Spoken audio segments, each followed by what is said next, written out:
नमस्कार। मैं डॉक्टर ओम प्रकाश बैरवा, सहायक आचार्य संस्कृत, राजकीय स्नातकोत्तर महाविद्यालय झालावाड़। आज हम महाकवि माघ द्वारा रचित शिशुपाल वधम महाकाव्य के द्वितीय सर्ग का अध्ययन करेंगे। इस श्लोक में बलराम जी द्वारा विद्वानों की वाणियों का प्रतिपादन किया है। विरोधिवचसो मूकान् वागीशानपि कुर्वते जडान्यप्यनुलोमार्थान् प्रवाचः कृतीनां गिरः।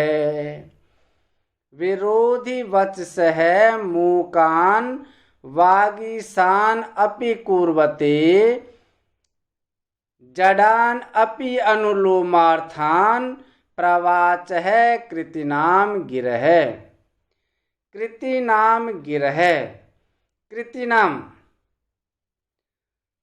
कुशल व्यक्तियों की, गिरह यानी वाणियाँ, कुशल व्यक्तियों की वाणियाँ। विरोधी वचसः, विरोधी बात कहने वाले। वागीशानमपि, वागीश बृहस्पतियों के समान लोगों को भी मूकान कुर्वते, मूक बना देती है। कुशल व्यक्तियों की वाणियाँ विरोधी बात कहने वाले बृहस्पतियों के समान लोगों को भी मूक बना देती है। अनुलोमार्थान, अनुकूल बोलने वाले जडान अपि, मूर्खों को भी प्रवाचः, वाक्पटु कुर्वते बना देती है। कुशल व्यक्तियों की वाणियाँ विरोधी बात कहने वाले बृहस्पतियों के समान लोगों को भी मूक बना देती है और अनुकूल बोलने वाले मूर्खों को भी वाक्पटु बना देती है। तत्वज्ञानां वाचो बृहस्पति तुल्यानामपि विरोधिनो मूकान् कुर्वन्ति अनुरूप भाषिणश्च मूर्खानपि वाब्दुकान् कुर्वन्त्यहो कृतीनां गिरां महात्म्यम्। विरोधी वचसः, विरोधी वचनम येषां ते विरोधी वचसः। तान विरोध में बोलने वाले, वागीशान का विशेषण है। अनुलोमार्थान, अनुलोमो अनुकूलो अर्थो येषां ते अनुलोमार्थास्तान, अपने अनुकूल बोलने वालों को। अगले श्लोक में बलराम जी कहते हैं कि राजनीति का सैद्धांतिक ज्ञान ही नहीं अपितु प्रयोग महत्वपूर्ण है। षड्गुणाः शक्तयस्तिस्रः सिद्धियश्चूदियास्त्रयः ग्रन्थानधीत्य व्याकर्तुम् इति दुर्मेधिषोऽप्यलम्। षड्गुणाः शक्तयः तिस्रः सिद्धियः च उदयः त्रयः ग्रन्थान् अधीत्य व्याकर्तुम् इति दुर्मेधसः अपि अलम्। दुर्मेधस अपि, दुर्मेधस जिसकी मति कम है या जो दुष्ट मति वाला, बुद्धि वाला है, मंद बुद्धि वाला है। मति मंद व्यक्ति अपि यानी भी ग्रंथान अधीत्य है। ग्रंथान राजनीति से संबंधित ग्रंथों को अधीत्य पढ़कर गुणाः षट्, षट् यानी 6, गुणा यानी गुण, संधि विग्रह यान आसन द्वैधी भाव और समाश्रय, ये 6 गुण होते हैं। तथा शक्ति है,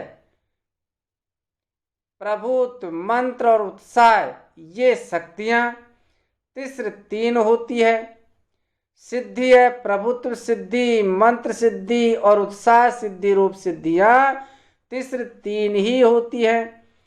उदया, शक्ति और सिद्धि की वृद्धि, स्थिरता तथा हानि त्रय 3 ही होती है। इस प्रकार व्याकर्तुम व्याख्या करने में अलम यानी समर्थ हैं।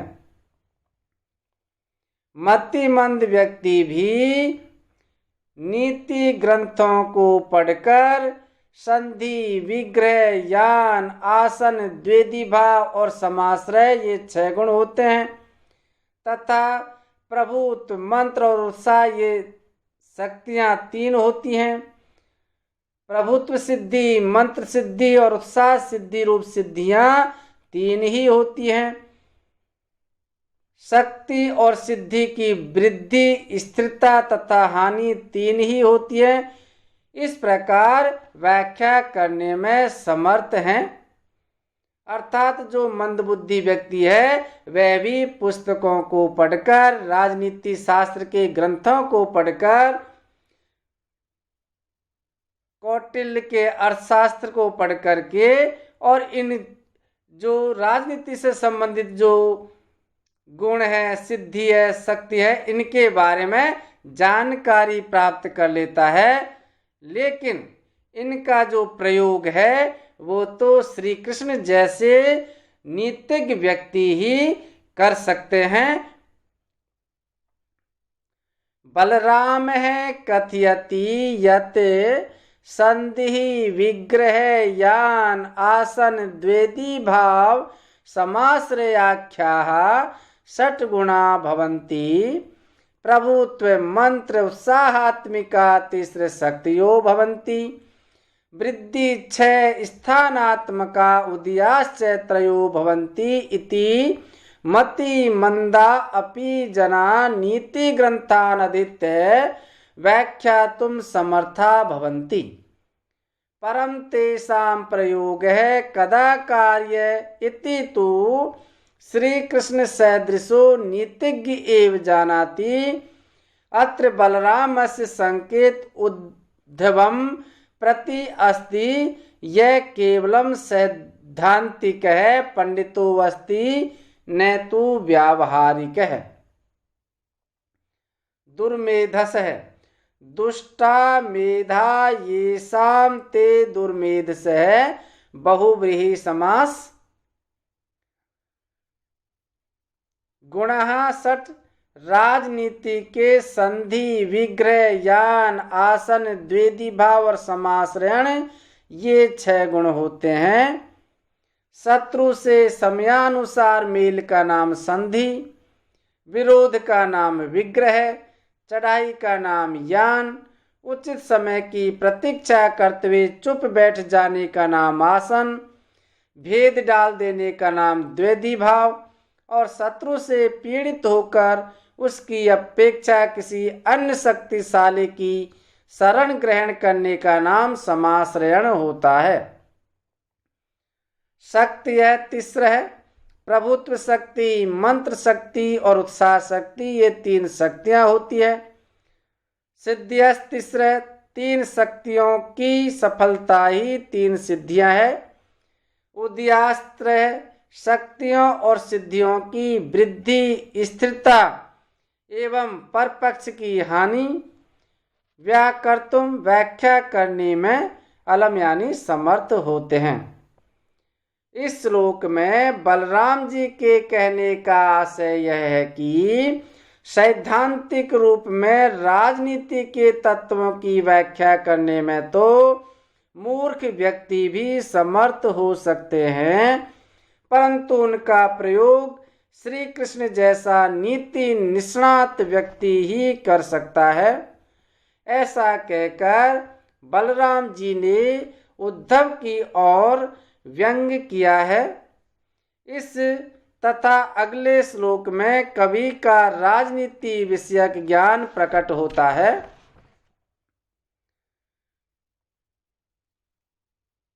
अगले श्लोक में बलराम जी कहते हैं कि जो केवल भाषणबाजी करता है उसका वचन ग्राह्य नहीं होता।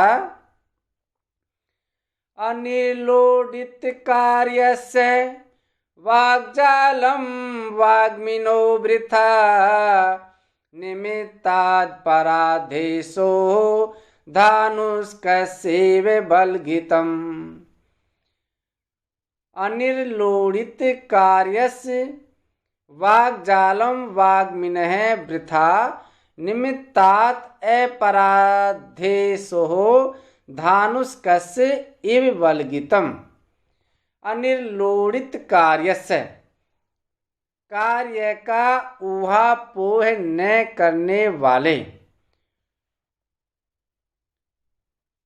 वाग्मिनः और मंत्र बोलने वाले लोगों का, वाग्जाल शब्दाडंबर, निमित्तात लक्ष्य से, अपराधेशो च्युत बाण वाले, धानुष्कस्य धनुर्धारी के, वल्गितम इव कूद फांद की भांति वृथा निष्फल होता है।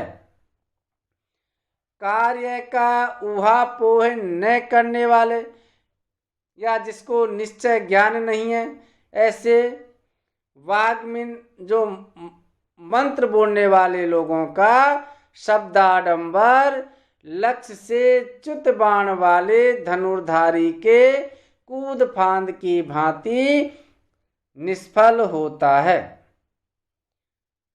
बलराम है कथयति यत कार्यस्य पौर्वापर्यम अविवेच्यत्व जनस्य शब्दाडंबरस्य तथैव व्यर्थे उपसनीयश्च यथा लक्ष्यच्युत बाणस्य धनुर्धरस्य वृथा यास्य कार्यज्ञस्य संक्षिप्तमपि वचनं ग्राह्यम् अकार्यज्ञस्य वचो विस्तारो अप्यग्राह्य।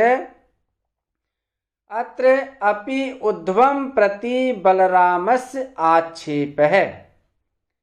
अनिर्लोडित कार्यस्य अनिर्लोडितम न विवेचितम कार्यम येन से तस् बहुव्रीहि समास। कार्य के पौर्वापर्य की विवेचना न करने वाले, वाग्मिन, वाचोक्ति, पटु, तर्क कुशल, अपराधेशो अपराध सूर्यस्य बहुव्रीहि। यहाँ भी बलराम उद्धव की ओर इंगित करते हुए यह बता रहे हैं कि यह आवश्यक नहीं है कि बड़ी बड़ी बातें हाँकने वाला व्यक्ति राजनीति में सफल हो जाए। कर्तव्य कर्म की विवेचना न करके केवल व्याख्यानबाजी करना इसी प्रकार उपासनीय है जैसे लक्ष्य भेद न करने वाले धनुर्धर की कूद फांद होती है। इसमें अनुष्टुप छंद है।